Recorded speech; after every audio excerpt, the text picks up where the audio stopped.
Вы смотрите новости Татарстана, в студии Алексей Калиничев. Здравствуйте. Наша республика славится крепкими, дружными и многонациональными семьями. С такими словами сегодня президент Рустам Минниханов обратился к многодетным матерям. В Казанском Кремле по случаю наступившего праздника чествовали мам, которые родили и воспитали 5 и более детей. Теперь они обладатели медали «Материнская слава». Подробности торжества в репортаже Алии Хайрудиновой. В Белом зале Кремля сегодня особая атмосфера. Оркестр, цветы, поздравления. Все для многодетных мам. Таких в зале 11. Сегодня их поздравляет президент Рустам Минниханов. Примите мои самые искренние добрые пожелания здоровья, счастья и благополучия. Пусть в ваших семьях всегда царит атмосфера любви и взаимопонимания. И каждый медаль «Она дана» «Материнская слава». За этой наградой тысячи бессонных ночей, переживаний и радость за своего ребенка. Медаль вручают тем, кто родил и воспитал 5 и более детей. Об этом еще до замужества мечтала Милюша Каюмова. Мама 2 девочек и 3 мальчиков. Уже есть внуки. Есть ответственность обязательно. Многодетной себя чувствую хорошо. Дети говорят, что я очень молодо выгляжу. Окружающие тоже иногда не верят, что у меня 5 детей. Я думаю, что это заслуга и моих детей, и моего мужа. Многодетных семей в Татарстане становится больше. Уже сейчас их 40 тысяч. 60% всех рожденных детей – вторые и последующие. Тут главное – любовь, говорит Альбина Зияддинова. Мама 5 детей мечтала, что ее дети станут айтишниками или дипломатами. Пока же в доме чаще звучат песни и разыгрываются сценки. Это радость, счастье. Не нужно бояться этого. Но каждый ребенок приходит с своим счастьем. Нужно принимать с любовью детей, с радостью. Несмотря на какие-то сегодняшние трудности, завтра, может быть, совсем быть по-другому. Быть многодетной, могу сказать одним словом, это очень здорово. Это очень весело. Дети все дружные, друг другу помогают. Таких мам несложно узнать. Их тепла хватит на весь мир. А теперь еще и медаль блестит на груди. Алия Хайрудинова, Игорь Романов, ТНВ, Казань. Награды из рук президента сегодня получили сотрудницы правоохранительных органов МЧС, МВД, судов, Росгвардии, ФСБ, ФСИН и прокуратуры. Медали, звания и благодарности удостоены 30 человек. Это те, кто, выполняя сложную, рискованную работу, остаются при этом мягкими и женственными. Вы удивительным образом можете создать дома порядок и уют, а на работе комфорт и благополучие. Их кредо – безопасность человека, защита прав и порядка. Они сотрудницы правоохранительных органов. Но сегодня они не в форме и не при исполнении. Сегодня их поздравляет президент. На службе вы принимаете ответственные решения, переносите все тяготы профессиональной деятельности, оставаясь при этом обаятельными и нежными. Кто-то работает в полиции, кто-то в суде, кто-то в МЧС. Но сегодня в их руках не бумаги и рации, а букеты. В зале лучшие в своем деле, пусть и сильные, но все-таки женщины. Поэтому для них сегодня в Кремле распускаются цветы и играет приятная весенняя музыка. Наверное, так и начинается настоящая весна. Ольга Поченкова спасает людей 20 лет в экстремальных ситуациях. Например, в 2002-м спасала людей из обрушившегося дома. В 2007-м искала погибшего ребенка в аквапарке. Недавно спасла малыша, проколовшего руку арматурой. Напоследок я попросила ребенку улыбнуться, сказала, что все хорошо, нечего переживать. Он улыбнулся в 32 зуба. Эту улыбку я запомню надолго. Поченковой Ольге Александровне. Сегодня улыбка сияет уже на ее лице. Получает награду из рук президента. Я никогда даже об этом не думала и не мечтала. И большое спасибо за то, что так высоко оценили наш труд. Гизятовой Гульнаре Ринатовне. А это благодарность президента, оценка труда кавалеристки Гульнары Гизятовой и ее верного коня по кличке Олигарх. С весны по осень они на страже порядка в конном патруле. Очень приятно и благодарна руководству, которое непосредственно выбрало именно меня. Полковнику юстиции Романовой Евгении Николаевне. Делая порой мужскую работу, они остаются чуткими и мягкими, но всегда профессионалами. Сегодня им вручают медали, благодарности и почетные звания. Харамиль Шайдуллин, Марат Зайдуллин, ТНВ, Казань. Они самые активные женщины Татарстана. В Казани сегодня подвели итоги республиканского конкурса «Женщина года», «Мужчина года», «Женский взгляд». Это одно из самых ярких и ожидаемых событий весны. Победителей конкурса в этом году 31. Это талантливые деятели культуры, бизнесмены, ученые, фермеры, врачи и медицинские работники. Кто они, женщины и мужчины года, расскажет Вероника Гайнудинова. Гостей здесь встречают с цветами. Это одна из почетных республиканских премий. Вручается больше 20 лет. Награду в самой популярной номинации «Женщина, культура и духовность» получила Гульнора Гатина. Когда мы получаем вот такие вот подарки судьбы, это неимоверный какой-то подъем такой, знаете. И это состояние дает понять о том, что ты есть часть чего-то большого. Женщин года в этом году 26. Альфия Шайдулина из Азнакаева. Вместе с супругом воспитывает 15 детей, 13 из которых приемные. Говорит, в каждого ребенка вкладывает частичку своей души. Спрашивает, почему детей беретесь это из детского дома. Я на это вопрос не могу ответить. Каждый ребенок должен иметь семью. Маму, папу. Вот тогда это уже считается счастье. Всегда говорим, как женщина умудряется сохранять семейный уют. При этом бывают успешными в труде. Наиля Ахмедшина, аппаратчик 5-го разряда, Нижнекамск нефтехим. «Моя судьба, моя профессия». В этой номинации участвуют женщины, которые трудятся на крупных промышленных предприятиях и заводах республики. Наиля Ахмедшина – аппаратчик 5-го разряда на заводе синтетического каучука на Нижнекамск нефтехиме. Мечтала посвятить жизнь музыке, даже работала музыкальным руководителем в детском саду. После переезда в Нижнекамск нашла свое призвание. Когда выберешь свое, вот то, что тебе нравится, то, что тебе нравится чем заниматься, ты уже от этого счастлив. Ты уже идешь на работу с большим удовольствием, знаешь, что тебя ждет любимая работа. Семья Ахмедшиных и их родственников – это большая трудовая династия нефтехимиков. Их общий стаж работы – 200 лет. Ответственное отношение к делу, тщательность, скрупулезное решение производственных задач – вот за что уважают Наилю Ахмедшину коллеги. А дома она любимая жена и замечательная мама 3 детей. Всей семьей увлекаются спортом, любят путешествия на велосипедах и всегда творчески проводят вечера. Она та женщина, которая за что не возьмется, она все доводит до конца. Она не боится трудностей. Поздравления сегодня принимает и Диляра Фазилова. Она тоже работает на Нижнекамск нефтехиме. Руководит исследовательской лабораторией сополимеров. Здесь сегодня решают актуальные задачи современной науки, внедряя экологически безопасные технологии. Очень рада представить свой город Нижнекамск, свое предприятие Нижнекамск нефтехим на таком конкурсе в номинации «Женщина-ученый». Для меня это является большой гордостью. Я люблю свою профессию. Диляра Фазилова признается, мечтает внести свой вклад в развитие отечественной науки. А помогает ей в достижении целей ее семья. С мужем она познакомилась на производстве. В семье сегодня растут 2 дочери. Одним из основных качеств, я считаю, прямолинейность, доброжелательность.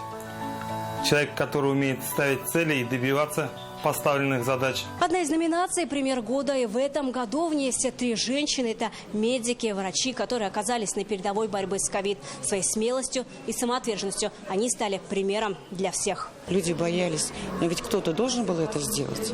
И вот это примером показать, как нужно себя защитить. Женский взгляд сегодня направлен и на мужчин. Они тоже получают свои награды. В обеих номинациях «Лидеры» и «Благородное сердце». В этом году победители – врачи.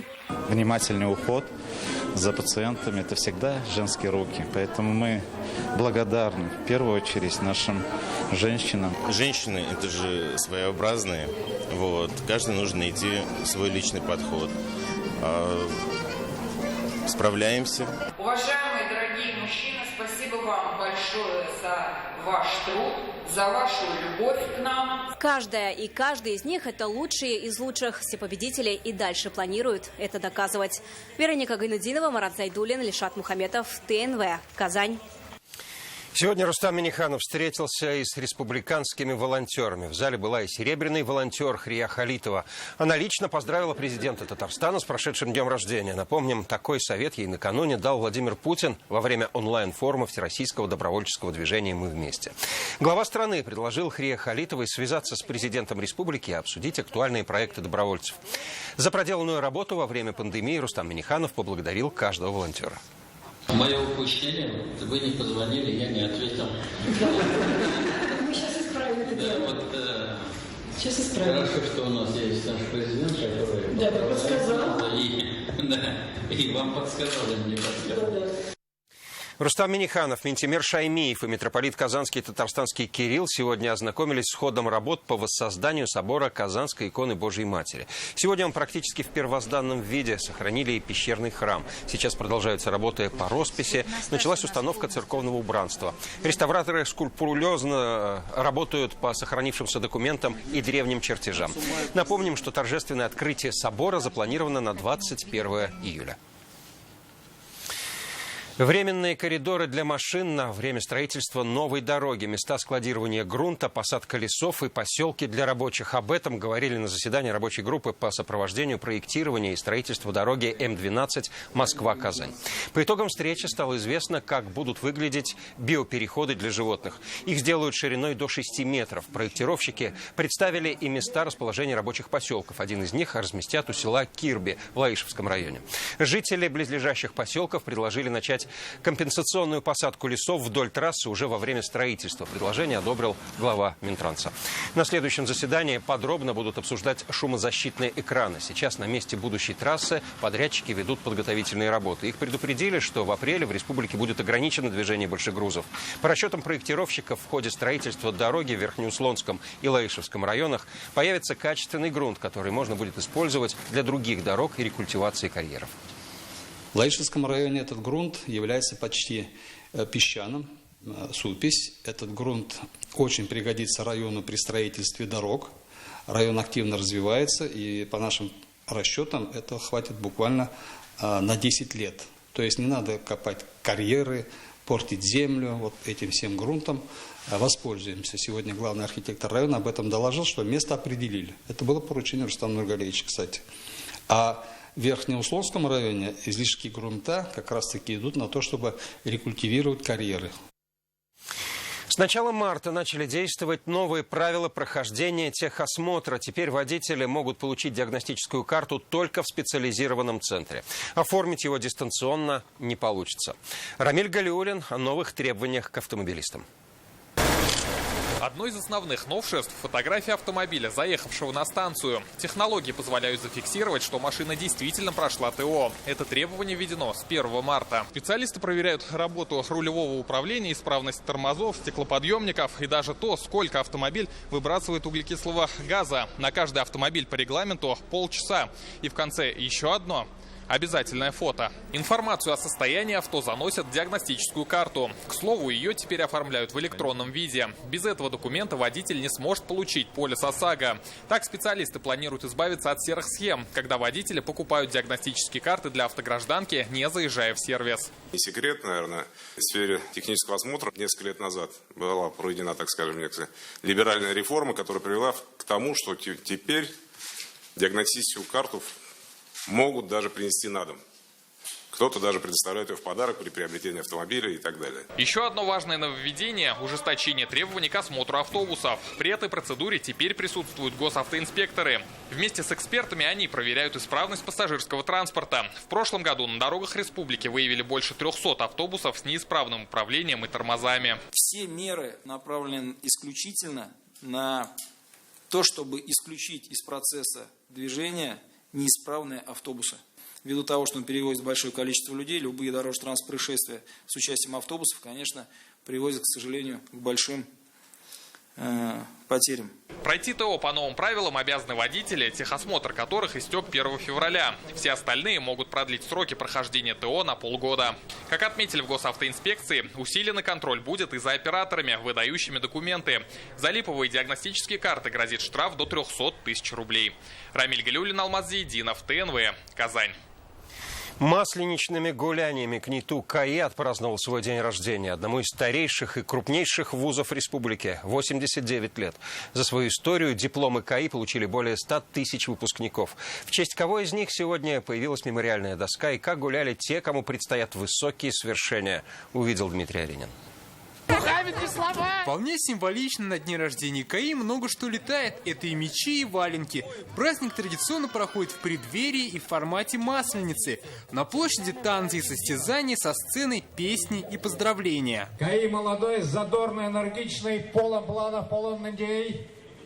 И все с ним будет хорошо. КНИТУ КАИ – один из крупнейших технических университетов России. В его составе работают 6 институтов, это полсотни кафедр и лабораторий. Учатся более 15 тысяч студентов. Мне очень нравится в КАИ за этот движ, за атмосферу всего. Атмосфера очень хорошая, потому что часто проводят мероприятия, часто организуют студенческие клубы, студенческие советы. Все для студентов. За свою историю диплом КАИ получили более 100 тысяч выпускников. Сегодня на фасаде первого здания вуза появилась мемориальная доска Виктора Макеева. Знаменитый конструктор стал основоположником отечественной школы морского ракетостроения. Его изобретение, намного опередив время, создали надежный щит обороноспособности страны. Его личность можно сравнить с современными ракетостроителями западными, в том числе с Илоном Маском. Но это более масштабная личность была. Стать такими же выдающимися учеными сегодня желали современным каистам. Главное, за развлечениями не забывать учиться. Всего наш отряд,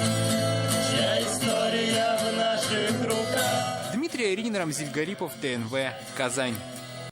Сегодня в Казани бойцы спецназа остановили десятки женщин на улице. Вооружившись охапкой тюльпанов и красивыми словами, Росгвардия поздравила прекрасную половину с наступающим 8 марта. Рейд нежности увидела Наталья Мизина.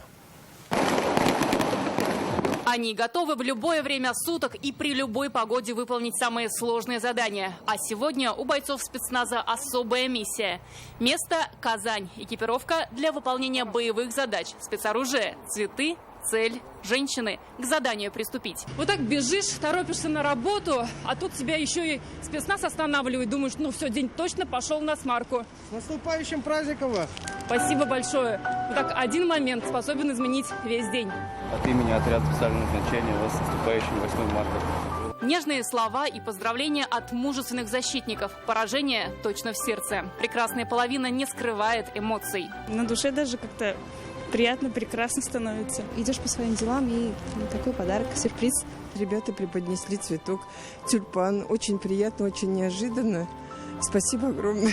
Одни благодарят в ответ за военную службу и мирное небо. Спасибо большое. Удачи вам в вашей работе, чтобы у вас меньше было опасных случаев. Спасибо. Уже чувствуется, что праздник.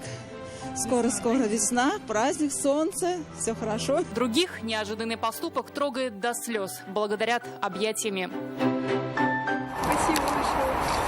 Приятно, конечно, такие подарки получаются от незнакомых людей в такие праздники. Спецоперация выполнена успешно. Для девочек, мам и бабушек поздравления от военнослужащих Казанского отдельного отряда специального назначения России. Дорогие женщины, хочу вас поздравить с наступающим 8 марта. Желаю вам семейного тепла и благополучия. Желаем вам всего наилучшего, здоровья. Оставайтесь всегда такими же прекрасными. Всего доброго, хорошего и светлого, что есть в этом мире, чтобы постоянно это окружало их не только в этот день, а в течение всего года и всей их жизни. Наталья Мезина, Данил Филатов, ТНВ, Казань. Последний рабочий день недели выдался насыщенным на праздничные события, но 8 марта еще впереди. И все эти дни мы будем вместе с вами, так что до встречи.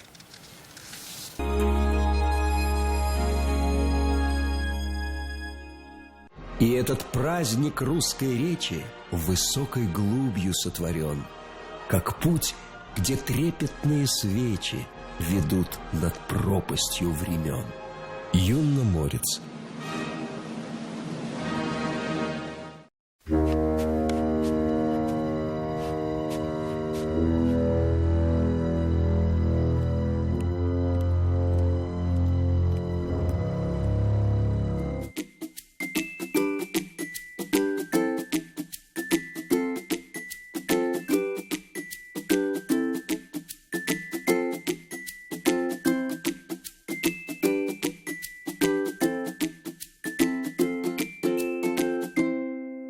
Обслуживание и ремонт BMW любой сложности. Звоните 470 470. Микроудобрения Джой, Уралхим, Старт, Универсал, Финал. 100% растворимость, полноценное питание и богатый урожай. Спрашивайте в магазинах своего города и на joy-magazine.ru. К 8 марта готов. Купил в Находке и дочке, и жене, и маме подарки по классным ценам. Кофе Паулик в зернах 1 килограмм 499. Торт Прага 249. Шоколад Риттер Спорт 69 рублей. Цены действительны по 8 марта 2021 года. Подробности у продавцов.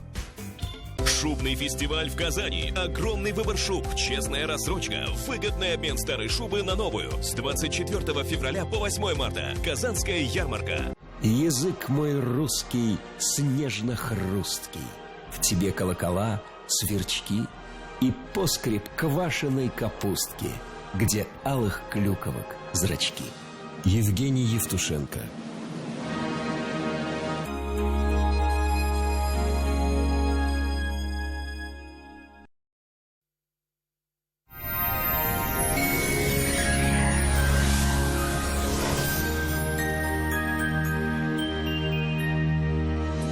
Здравствуйте! На субботу синоптики прогнозируют морозную погоду. Особенно похолодает ночью. О погоде на 6 марта чуть позже. Милые дамы, компания «Данил Мастер» поздравляет вас с наступающим праздником весны и дарит беспроцентную рассрочку при заказе кухни или шкафа-купе. Звоните сейчас 2-167-166. По данным сервиса Яндекс.Погода, на юго-востоке, в Бугульме, Вавлах, Азнакаево ночью ясно, а днем небо в облаках, не исключен снег, около 6 мороза. На северо-востоке, в Нижнекамске, Набережных Челнах, Елабуге температура понизилась. Дневная около 8 градусов ниже нуля. Временами снег и в Агрызе, Менделеевске, Актаныши. И здесь чувствуется прохлада. Ночная температура до минус 14. На северо-западе, в Арске, в Кукмаре, Балтаси переменная облачность, небольшой снег и около 8 градусов с минусом. На юго-западе, в Болгаре, Дрожжаном, Буинске во второй половине дня синоптики обещают снег и понижение температуры. Для центральных районов республики 6 марта будет морозным, температура продолжит понижаться. Ночью до минус 15, а днем минус 8. В воскресенье потепления ждать не приходится. Будет умеренно морозно, с небольшими осадками. Лечим варикоз быстро, без боли, без операции. Клиника лазерной хирургии, варикоза нет, на Достоевского 40 в Казани. Клиника варикоза нет на Достоевского поздравляет с праздником весны и весь март дарит прекрасным дамам красоту и здоровье. Прием флеболога Сузи Вен всего 800 рублей и год наблюдения бесплатно. 212 20 40. Только до 7 марта успейте сдать старую шубу и получить большую скидку на новую. 1000 меховых изделий ждут вас. Шубный фестиваль проходит на Казанской ярмарке. О погоде в столице. В Казани синоптики обещают облачную погоду с прояснениями, возможен снег. Ночью минус 11, днем около 7 градусов ниже нуля. Ветер северо-западный слабый. Атмосферное давление по-прежнему ниже нормы, влажность воздуха 81%. Магнитное поле Земли неустойчивое. Берегите свое здоровье. На дорогах гололедица и снежные заносы. Будьте предельно внимательны.